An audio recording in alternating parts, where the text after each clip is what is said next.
Okay, back to Stress Less and Soar More. We're talking about strengths and weaknesses. And make sure you watch all of these because they all go together.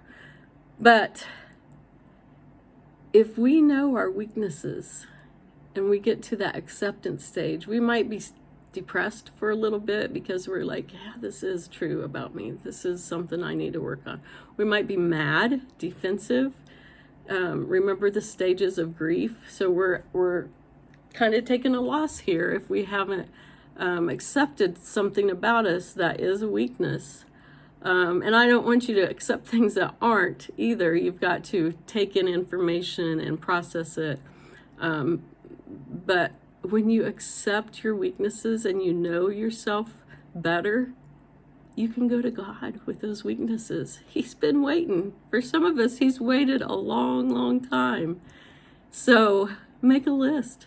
Take that list to God and ask him.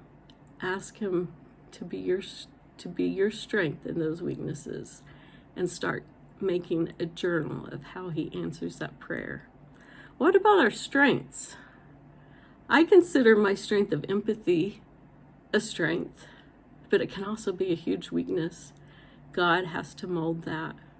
He has to mold that and refine that.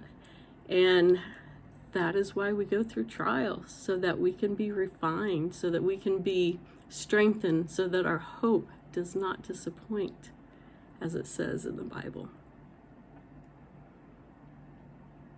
Yeah, it goes through some tough times before you get to the point where you see all that God is doing.